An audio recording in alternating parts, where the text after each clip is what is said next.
We live in a world of constant change. Daily advancements in technology are assumed. Economies go boom and bust overnight. Population levels around the world expand by the minute. And war seems to be an all too familiar part of the evening news. You wonder what life will be like in the future, and if there will even be a future. The Bible says that this world has a use-by date. But it's not all bad news, for beyond tomorrow there's a promise of hope. There are two major forces in society that directly affect each one of us: politics and economics. Of course, it's not just our local environments. We're buffeted around by the bigger players in the global community. Markets around the world get edgy whenever there's a run on Wall Street. Europe also wants to be a bigger player rather than a collection of smaller markets. This economic logic is a major driver behind political moves toward the European Union. Headquartered here in Brussels and formed in 1993 by the Treaty of Maastricht, the European Union has three stated aims: a common currency, a common foreign policy and security policy, and a common justice and internal policy. The common currency has been achieved, but this is a long way from economic unity. Member states seem to put their own farms, workers and corporations ahead of European teamwork. Foreign policy is even more divisive. European countries rarely seem to agree on how to respond to the latest war or threat of terror. Each has its own views and internal politics, its own history and alliances. One thing most do have in common is that they have fought each other in recent centuries, often because of dictators' dreams of uniting Europe under their flag. And while a common parliament and courts have been achieved, member states don't look like giving up their sovereignty anytime soon. This lack of real unity would be no surprise to anyone familiar with the predictions of the Jewish prophet Daniel. Around 600 BC, Daniel predicted that Europe would not be united after what he called the Fourth Kingdom, that is, the Roman Empire. But how could a Jewish slave living in 600 BC have anything meaningful to say about the 20th century, let alone European unification? It all comes down to the issue of credibility. Was the biblical book that bears Daniel's name actually written by him in 600 BC? Or was it just an elaborately constructed hoax? Well, about half of Daniel is written in Aramaic. Now, what some people have argued is that the kind of Aramaic in which Daniel is written shows that it could not have been written in the 6th century, but must have been written in the 2nd century because of the kind of Aramaic that it is. And that was held by quite a number of people for some time, but now that we know more about Aramaic, it's become clear that the Aramaic of Daniel is no strong argument for a late date, that the language could well have been used by somebody writing in the 6th century. The book of Daniel is supposed to have been written in the ancient city of Babylon. In 612 BC, King Nabopolassar of Babylon rebelled against his Assyrian masters, destroyed Nineveh, defeated Egypt, and founded the new Babylonian Empire. The Babylonian army commander was the youthful crown prince Nebuchadnezzar. Marching west and south, he conquered all of Syria and Palestine before learning that King Nabopolassar had died. Leaving the army to bring home the captives, Nebuchadnezzar made an epic journey across the Arabian desert to claim his throne.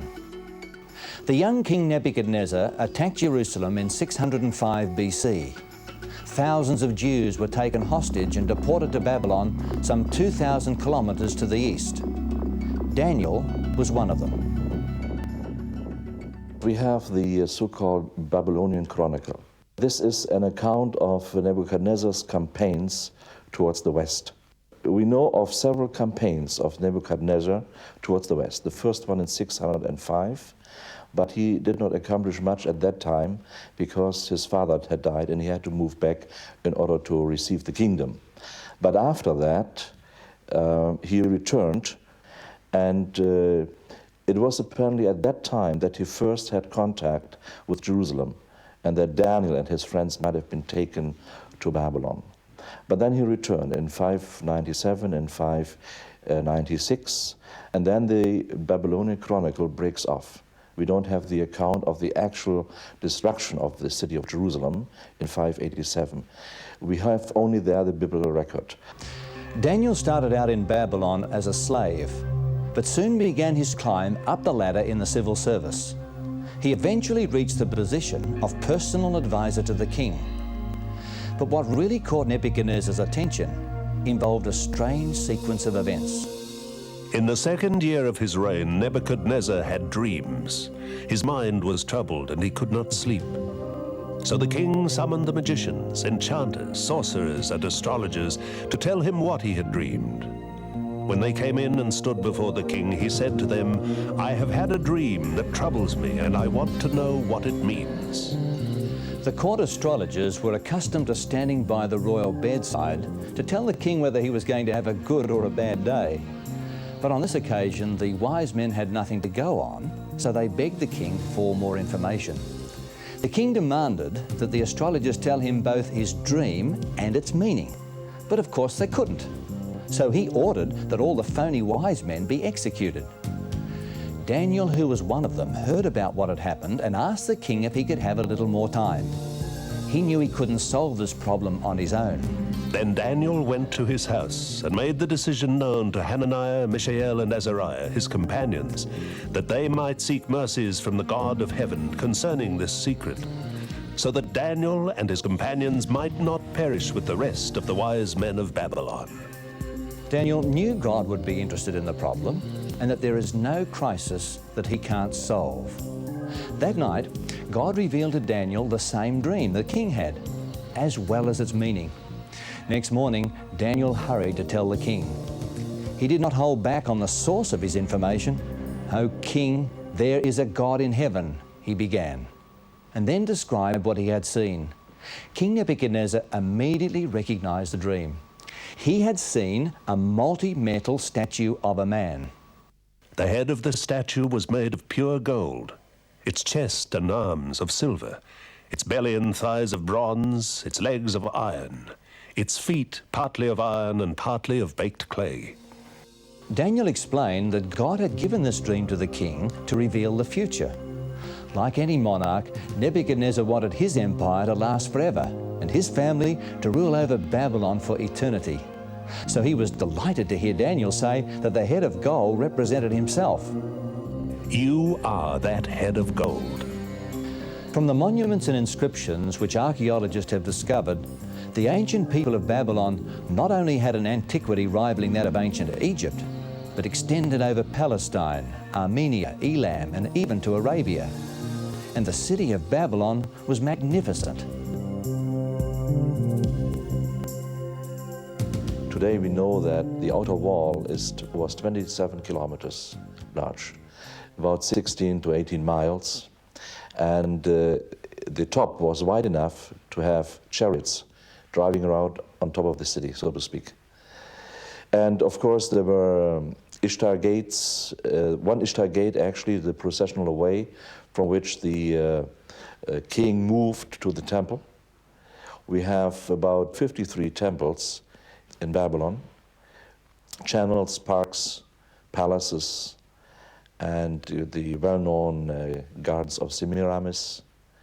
And then we have about one big temple tower, so that the whole city actually was a very impressive sight when people moved from the desert, which was very flat, towards Babylon.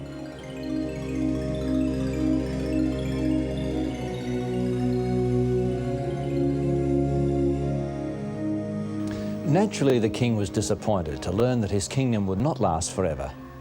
And Daniel's next words probably gave him nightmares for the following week. After you, another kingdom will arise, inferior to yours. Nebuchadnezzar probably took cold comfort from the news that Babylon would be succeeded by an inferior kingdom. It was not the sort of prediction to be made lightly, for Nebuchadnezzar's empire had not yet reached its height. But this did not faze Daniel. Evidence of the conquest of Babylon has been found in the excavations of the city. We have no destruction layers in archaeology of the burning of the city or of any destruction. So the record that we find with Herodotus and also Josephus, the ancient historians, is that they say that the Persian troops diverted part of the river, of the Euphrates River, so that the level of the river was lowered and they could move into the water gates into the city.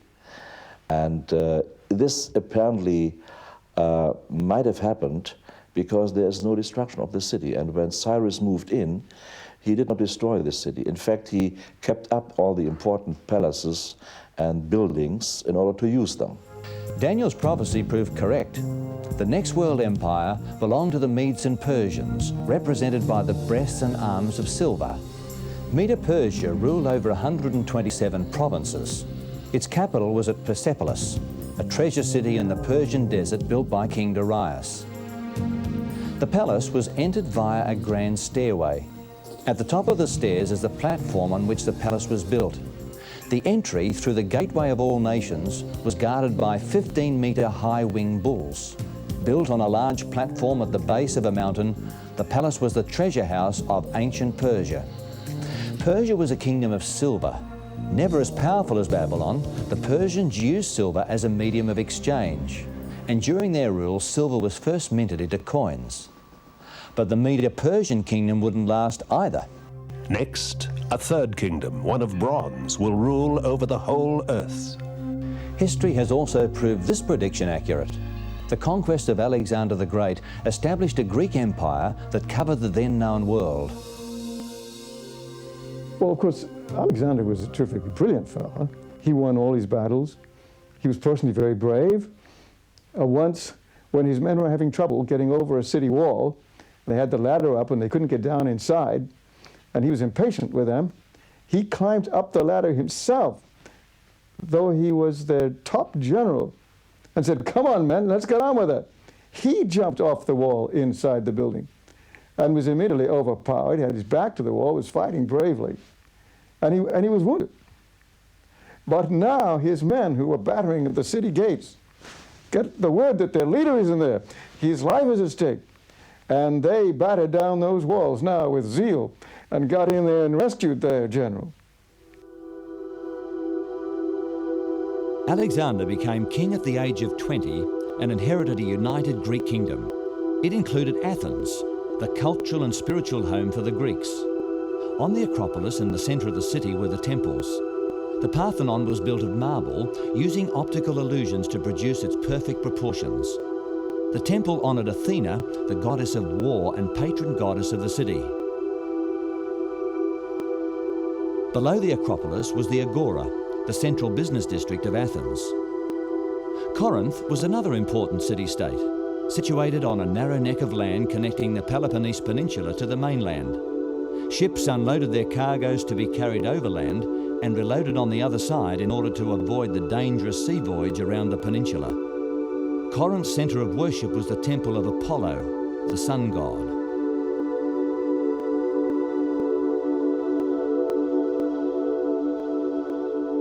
To the north was the city of Thessalonica. Here Alexander gathered a huge army to fight the Persians.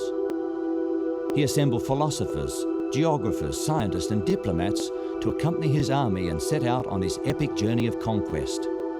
Waiting for him at the river Granicus was Darius III of Persia. In the battle that followed, Alexander's bronze armoured warriors put the Persians to rout. Alexander was actually a young man when he died, I think around 30 years of age. And he left a huge empire, actually, reaching from Europe all the way to India and Far East, so to speak. And when he left, his death was sudden.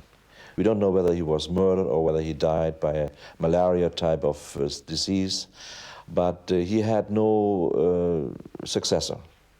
So the generals that were accompanying him, they divided the country, the big, huge empire actually, amongst themselves. But Nebuchadnezzar's dream wasn't yet complete. Daniel predicted yet another world empire. Finally, there will be a fourth kingdom, strong as iron. For iron breaks and smashes everything, and as iron breaks things to pieces, so it will crush and break all the others. The first of the Greek kingdoms fell to the Romans in 168 BC at the Battle of Pydna. 140 years later, all of the then known world formed the Roman Empire. This empire stretched further than any other, from Hadrian's Wall on the border of Scotland, through Europe, North Africa and the Mediterranean, down to Asia Minor, Palestine, Egypt and the lands of the East.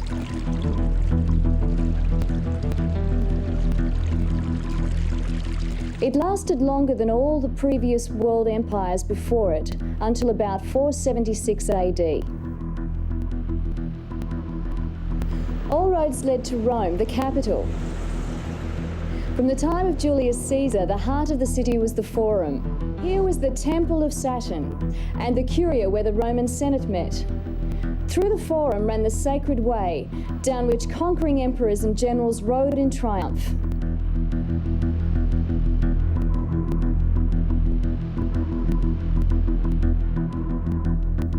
Overlooking the Forum is the Palatine Hill, which has given us the English word palace. The Roman emperors lived here.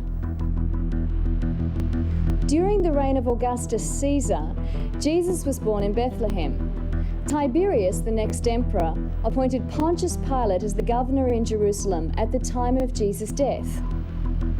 At one end of the Forum is the Arch of Titus, erected to commemorate his victory at Jerusalem in 70 AD. Inside is the famous relief, showing the seven-branched candlestick from the temple being carried in triumph through the streets of Rome. Nearby is the Colosseum, the amphitheatre built by Jewish slaves brought to Rome after the destruction of Jerusalem. It seated 80,000 spectators who watched the gladiators fight and kill wild animals. It's been suggested that the Colosseum was also used as a place of execution for Christians who were torn apart by lions. In the Circus Maximus, Christians were impaled on stakes, covered with tar and set alight as torches, while the Emperor Nero drove his chariot around the racecourse. These Christians were buried in more than 1,000 kilometres of tunnels under the city of Rome, now known as the Catacombs. The Roman Empire was characterised by iron, the strongest metal known in ancient times.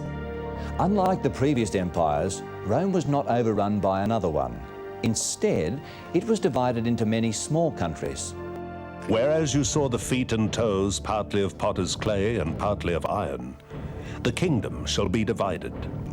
Yet the strength of the iron shall be in it, just as you saw the iron mixed with ceramic clay. And as the toes of the feet were partly of iron and partly of clay, so the kingdom shall be partly strong and partly fragile. The legs of iron would not be succeeded by another, a fifth ruling power, but would be divided. The Romans would no more remain united any more than iron mixes with clay. The mystery is, how could the imperial might of Rome just crumble into bits and pieces?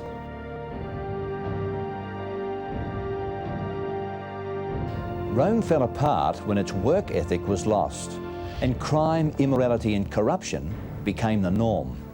Thus weakened, the vast Roman Empire was attacked by the barbarian tribes from the north.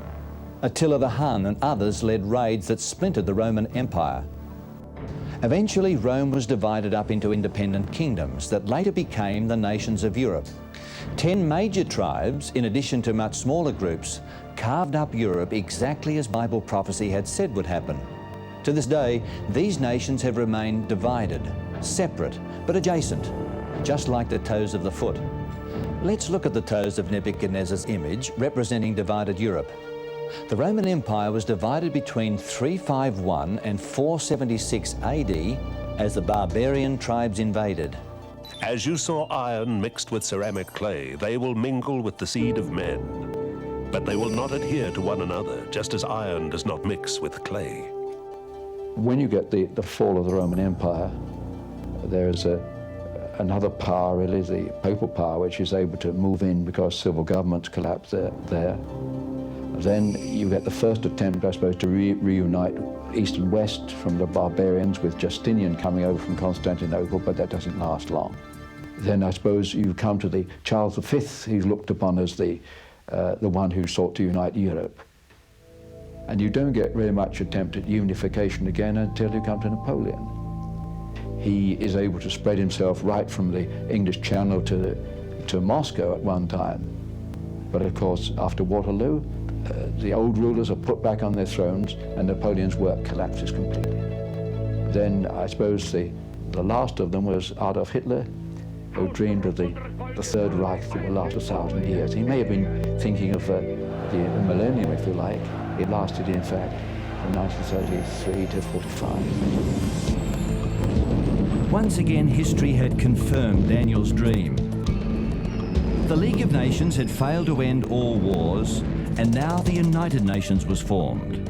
UN aid workers and peacekeepers have improved life for millions. But even the United Nations is not above politics and bureaucracy. And there always seems to be some new war or social upheaval. So far, full unity in Europe seems humanly impossible, as Daniel predicted over 2,500 years ago. So, what of the future? King Nebuchadnezzar dreamed of a stone cut out of the mountain without human hands that smashed the statue, grinding its metals to powder. In turn, the stone became a great mountain which filled the whole earth. Given that the prophecy has proved to be highly accurate so far, we can be fairly certain that this event will happen one day. But to what event does it refer? Some have suggested that this rock cut out of the mountain without hands represents the return of Jesus when he comes to earth the second time to establish his kingdom. One thing is sure, we're not living in the era illustrated by the head of gold, the breast and arms of silver, the thighs of brass, or even the legs of iron. We're living down just before the rock smites the image, just before the final kingdom is set up. If this refers to God's kingdom, there will be no suffering, sickness, or death. It will be a place where no home is shattered by divorce, where there are no stillborn babies, where pollution won't fill the air. It will be a new kingdom where peace and harmony exist and where Jesus will reign.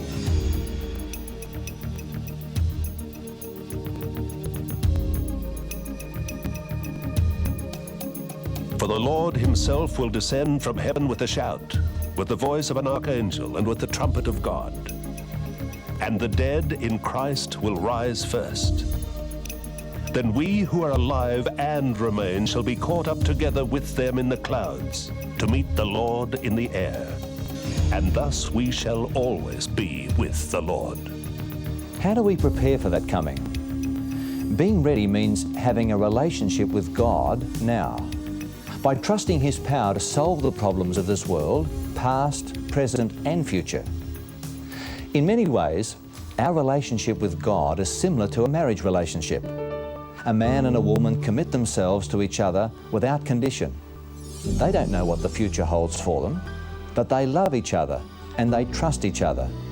So they promise to take each other, to have and to hold from this day forward, for better, for worse, for richer, for poorer, in sickness and in health, to love and to cherish till death us do part.